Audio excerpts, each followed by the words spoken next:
What's up, everyone? Today we have another UFC Fight Night card to break down from a Draftkings DFS perspective. This week's card being headlined by Renato Money Moicano versus Benoit Saint-Denis in Paris, France. We got a full 14 fights, which means that there's going to be a lot of upside. There's a lot of favorites that look extremely strong. So without further ado, let's go ahead and get started here with Ludovic Klein versus Roosevelt Roberts. Ludovic Klein, 9.6K. 11-1 favorite. The only question is, what's his ITD metric? It's minus 190. What's his round one line? Plus 170. Yeah, I mean, it's in play. It's not a priority spend up by any means. He can get takedowns. He can get knockouts in the right matchups. He's really well rounded. I think it's just an okay play. And then Roosevelt Roberts, 6.6K plus 1,000 or so ITD. It's MME only. I wouldn't really have any interest in playing him besides that. Moving on, we have Morgan Charriere versus Gabriel Miranda. Morgan Charriere is a well-rounded fighter, medium volume striker is his default style, but he can grapple occasionally. 7-1 favorite, another pretty big favorite here. A little bit better in round one than Ludovic Klein was. Similar ITD line. I think this is these two plays are very similar. Both not priority spend ups, but still both in play. Is the best way I can say it. And then Gabriel Miranda, 6.7K. And the thing about him is he's a specialist. He can grapple and he can find submissions. And obviously with that comes takedowns. So I think that he is an extremely high leverage and upside play at 6.7K. And I have a lot of interest in him, especially in the MME, but potentially in the 20 max, maybe one lineup or so. Plus 500, okay, so he's going to win the fight 15% of the time. But when he wins, I mean, yeah, look at this. So out of his wins, 90% of them are coming ITD. And we know that what his style is. Those ITD wins are with takedowns and with control time and all that stuff. So I think that Gabriel Miranda is an extremely high leverage and upside play this week, and I definitely want to get to some of it. Moving on, Omar Sy versus Duncan. Omar Sy, he has takedown upside, he has ground and pound, he has submissions, and Duncan, we know from the past, he can get taken down. He got taken down left and right by Devin Clark. I mean, 3 takedowns, so not really left and right, but he got taken down by Devin Clark. He can get taken down by his opponents, and Omar Sy is a very good grappler. So, and he's a 6-1 favorite, which makes him a really good play. Plus 200 round one. I think that Omar Sy is the first priority spend up here in this 9K range, and I would prefer him over the Ludovic Kleins and Morgan Charriere's. Duncan, plus 600. Once again, leverage only. I don't really have any interest in him outside of that. Next up, Taylor Lapilus versus Vince Morales. This fight is probably just a complete pass. You have Vince Morales plus 300, okay. ITD plus 600. Taylor Lapilus, ITD plus 300. I think this is a very tough fight to get to. I want to take a look at Vince Morales, though, because I haven't seen him fight in a long time. I kind of forget what his style is. Yeah, so he just has like a standard medium volume striker. Can get an occasional takedown every once in a while. I think this fight is just a complete dud. You play it in 150, depending on ownership, I guess, but really not a lot of interest here. Next up, Joanderson Brito versus William Gomis. Okay, Joanderson Brito, very good track record for fantasy upside. He comes out, he fights hard, he can get takedowns, he can get submissions. And control time. He does a lot of what you want to see from a DFS fighter. But the problem is his opponent is William Gomis, who is a fantasy point repellent. He got a round 3 finish and put up he didn't even break 70 points in a round 3 finish. That's almost impressive. And he's only winning what? He's plus 250. Even if he wins, right? Let's just assume Gomis wins. What does it look like? Probably 70 strikes, split decision, 50 points, 42 points in a win. I just think Gomis is a full fade. He's going to be 5% owned, I imagine. If he's anything more than that, I'm definitely fading it. The only reason I'd play him is if he's 1% owned. Otherwise, I have no interest in him. But herein lies the problem: is what does Joiners and Brito look like? Does Gomis impose his fight style and make it really boring, and then Brito busts even if he wins? I don't know. Or does Brito come after him and fight the same way he always does and put up a bunch of points? I don't really know. Let's see what the line is. Let's let the line dictate where we're headed with this. Plus 105. Okay. Yeah, I think it's Brito is a okay play just because of his opponent. And I wouldn't say he's a priority spend up, but he's certainly someone I want to get to this week. Let's go to the next one. We have Perez versus Daria. Where is it?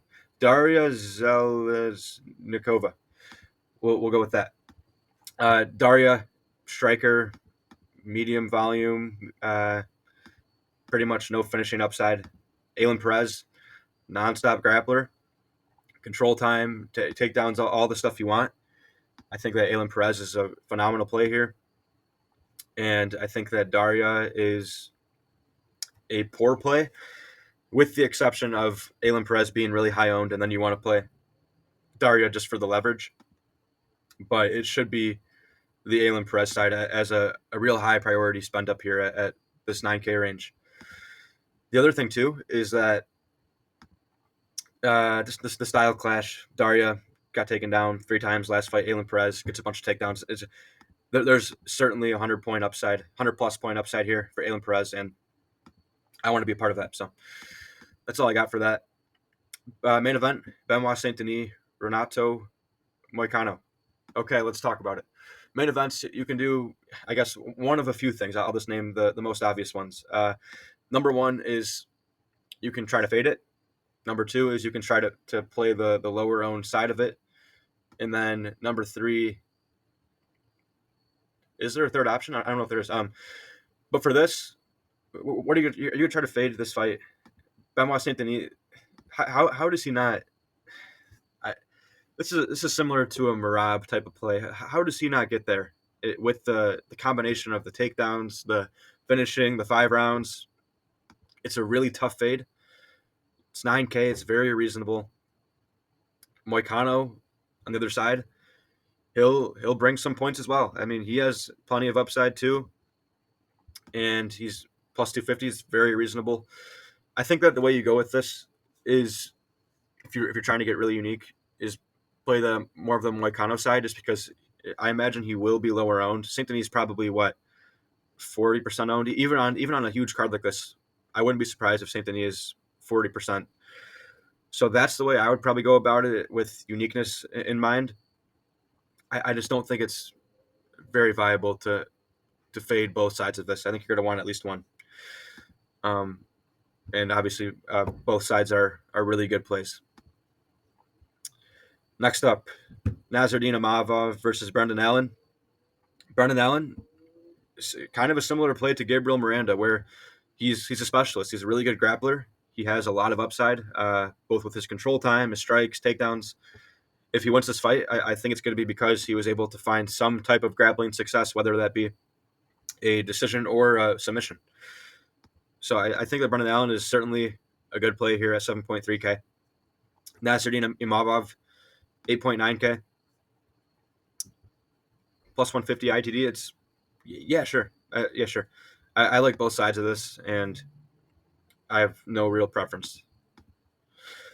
Moving on, Oki versus Duncan. Oki, low volume striker, but he has a lot of power in his hands. Chris Duncan can get knocked out. He's not that durable, but he does have good game planning. At least recently, he's come out with better game plans, and he can get takedowns as well. Let's take a look at the ITD lines. Oki minus 105. That's very strong. 8.8K. I'll take that. And then Chris Duncan plus 400.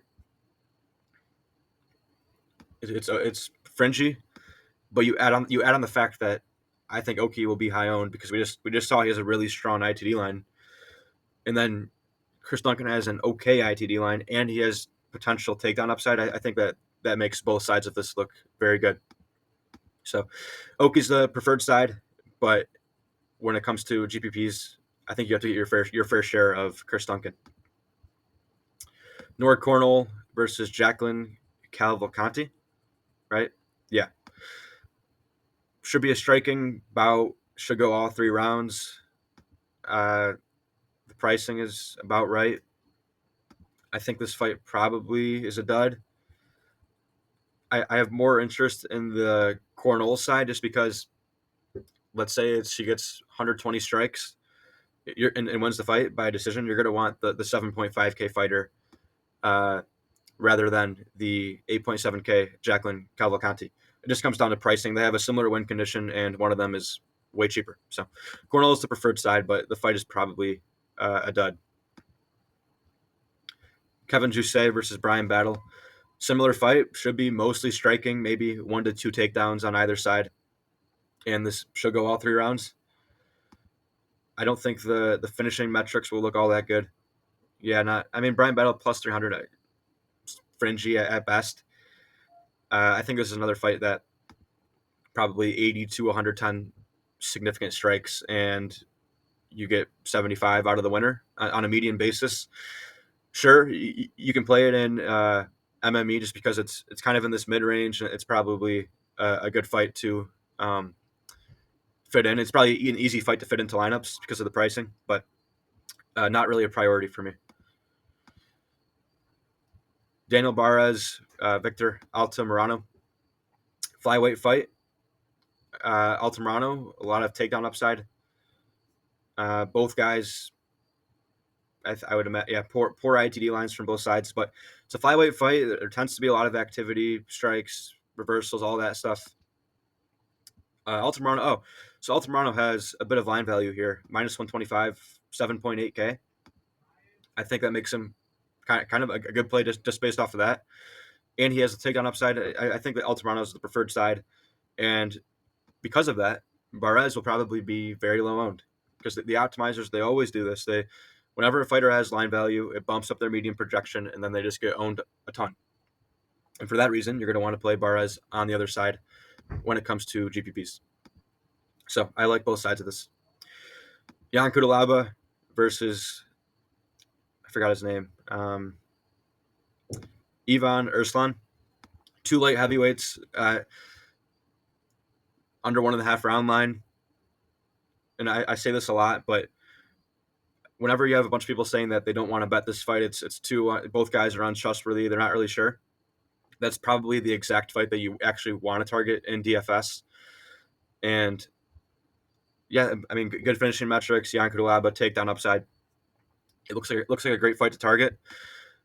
Sure, you could get the iteration where both guys go at it in round 1. There's not a finish, and it just becomes a slow decision light heavyweight fight. But you still got to play it for the potential 110 plus point upside it has in round 1. So I like both sides. I think it's probably a fight that you have in almost all your lineups, 20 and below. Last but not least, Matt Frevola versus Fares Ziam. Let's take a look here. Matt Frevola plus 110. So there's a bit of line value on Ziam at 8K, just a little bit. Hold on, this can't be right. Matt Frevola plus 300. Ziam plus 175. You guys know I don't really question the lines all that much, but I don't understand how. Okay, yes, Matt Frevola has been shinned in the past, but not by fighters like Fares Ziam. Ziam is a low volume striker. Is he?